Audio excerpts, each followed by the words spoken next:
Hello everyone. बेटा हम लोग फर्स्ट चैप्टर स्टार्ट कर रहे हैं द लिविंग वर्ल्ड।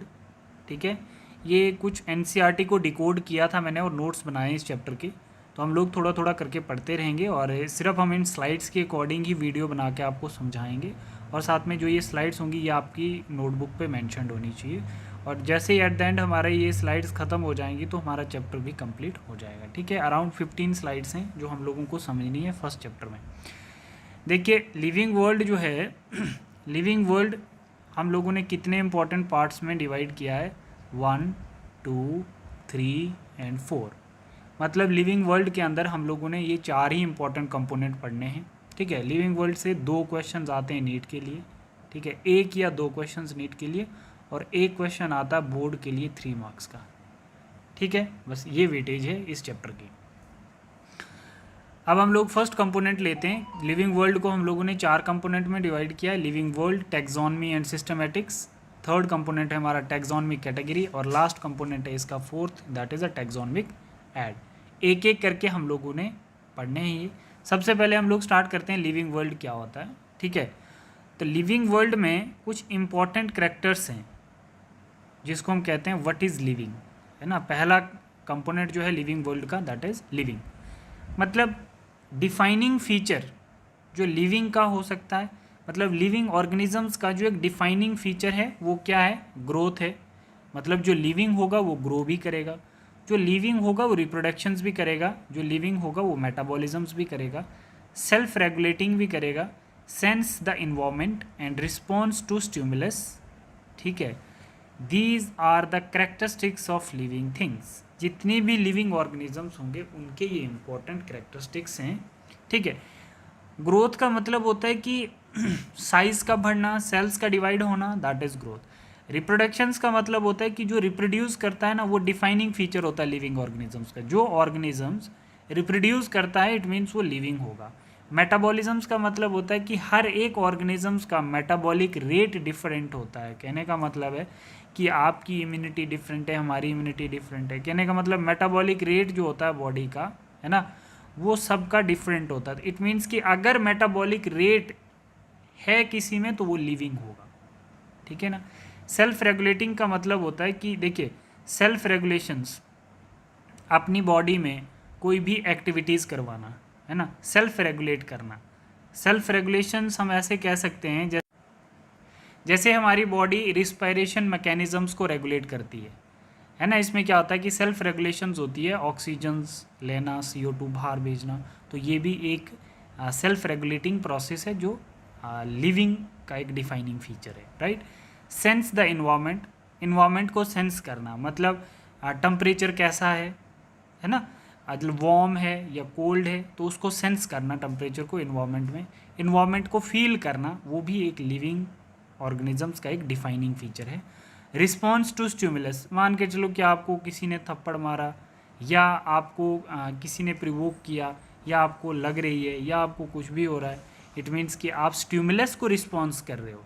स्टिमुलस होता है छेड़ना, तो उसको रिस्पॉन्स कर रहे हो आप लोग, है ना। या नीडल्स प्रिक हो जाती है आप में तो उसका आप रिस्पॉन्स दे रहे हो, तो लिविंग डिफाइनिंग फीचर्स कहलाएगा वो। अगर किसी स्टिमुलस का रिस्पॉन्स दे रहे हो तो इट मीन्स कि लिविंग ऑर्गेनिज्म है और उसका डिफाइनिंग फीचर है response to stimulus. These are the characteristics of living things. इन सब को हम लोग एक एक करके पढ़ेंगे। ठीक है, reproduction, metabolism, self regulating, sense the environment, response to stimulus. ठीक है, these are the characteristics of all living things.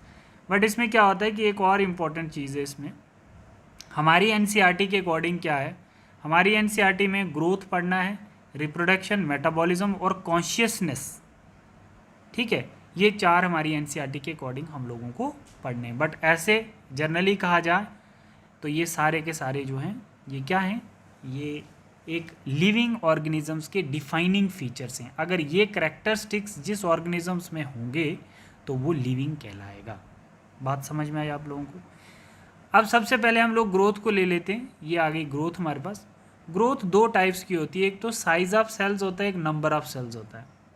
ठीक है, तो नंबर ऑफ सेल्स मतलब सेल डिवाइड होंगे, नंबर ऑफ सेल्स जो डिवाइड करेंगे तो मेजॉरिटी ऑफ ग्रोथ जो होती है ना वो ऐसे ही दिखती है, नंबर ऑफ सेल्स।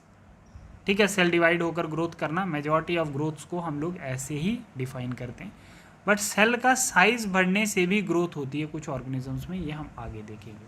ठीक है, जैसे सेल का साइज इंक्रीज हो गया, ग्रोथ हो गई। तो कहने का मतलब क्या होता है कि इसमें जैसे यूनिसेलुलर होता है कि सेल इंक्रीज होता जाता है, साइज बढ़ता जाता है, तो उसकी ग्रोथ भी होती रहती है। तो हम इसको देखते हैं। पर नंबर ऑफ सेल्स का बनना है ना, सेल डिवाइड होकर मेजॉरिटी ऑफ ग्रोथ्स को हम ऐसे ही डिफाइन करते हैं, मतलब division of number of cells, और फिर उससे ग्रोथ होगी।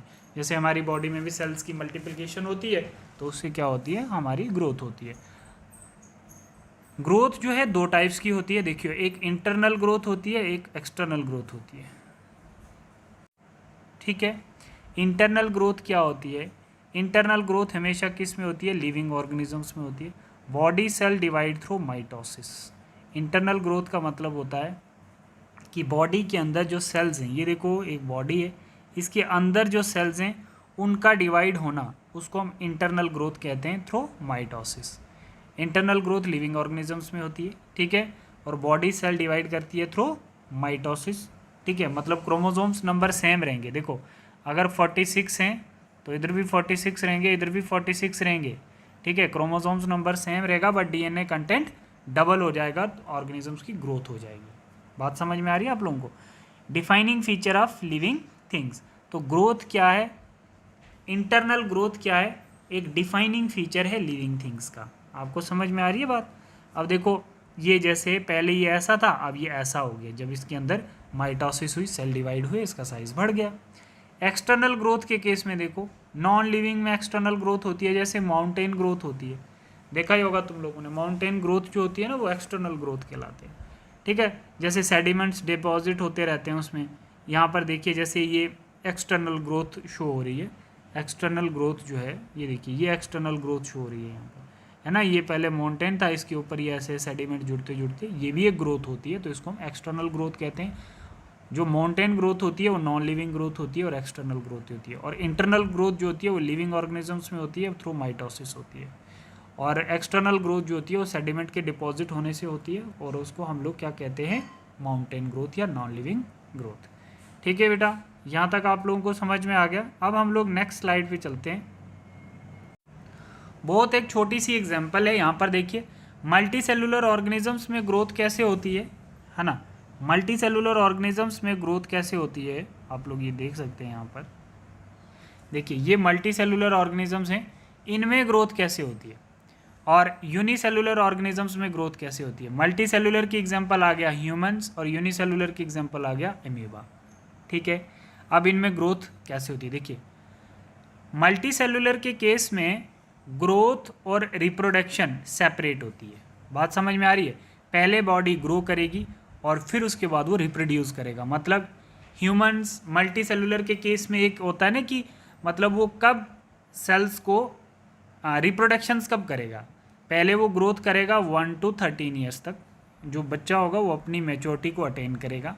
ठीक है, तो जैसे ही मैच्योरिटी अटेन करेगा तो फिर वो रिप्रोड्यूस करेगा, फिर वो क्या करेगा, रिप्रोड्यूस करेगा, मतलब रिप्रोडक्शंस करेगा। तो दोनों फेज ग्रोथ और रिप्रोडक्शंस के आगे सेपरेट आ गए। बात समझ में आ रही? मल्टी सेलुलर के केस में ग्रोथ और रिप्रोडक्शंस बिल्कुल डिफरेंट है। पहले हमारे केस में पहले मैच्योरिटी अटेन करेगा इंडिविजुअल्स और फिर उसके बाद रिप्रोड्यूस करेगा, तो दोनों केस में सेपरेशन आ जाती है, ग्रोथ और reproduction is separate. But unicellular जो अम्यूबा है, अम्यूबा के केस में क्या होता है कि ग्रोथ और रिप्रोडक्शन सेम होती है। बात समझ में आ रही है आप लोगों को? कहने का मतलब क्या होता है कि यूनिसेलुलर एक सेल है, ठीक है ना, ये सेल है, तो ये अपना साइज ग्रो करेगा, जैसे ही साइज ग्रो कर रहा है ना, और साथ में ये रिप्रोड्यूस भी होता जाएगा। इसने दूसरा सेल बना लिया, फिर आगे फिर इसने और सेल्स बना दिए, मतलब ये ऑर्गेनिज्म 1 और ऑर्गेनिजम्स 2। कहने का मतलब है कि ग्रोथ और रिप्रोडक्शंस, मतलब यूनिसेलुलर के केस में ग्रोथ और रिप्रोडक्शन सेम होती है, बट मल्टी सेलुलर के केस में ग्रोथ और रिप्रोडक्शन डिफरेंट होती है। आप लोगों को समझ में आया?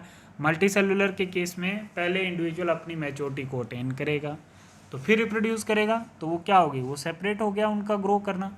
बट यूनिसेलुलर के केस में ग्रोथ और रिप्रोडक्शंस बिल्कुल सेम स्टेज पे होगी। जो सेल होगा जब वो ग्रो करेगा तो साथ साथ में वो डिवाइड भी करता जाएगा। ठीक है, तो वो अम्यूबा के केस में। तो नेक्स्ट वीडियो में हम लोग देखेंगे रिप्रोडक्शंस क्या होता है। तो आप लोगों को ग्रोथ समझ में आ गया होगा, हमने इंटरनल ग्रोथ एक्सटर्नल ग्रोथ देखा। इंटरनल ग्रोथ ह्यूमंस में होता है, एक्सटर्नल ग्रोथ माउंटेन्स में होता है, ठीक है। और जो इंटरनल ग्रोथ है वो डिफाइनिंग फीचर है लिविंग ऑर्गेनिजम्स का, उसमें माइटोसिस होती है, ठीक है बच्चे। तो अब हम रिप्रोडक्शंस देखते हैं सेकंड वीडियो में।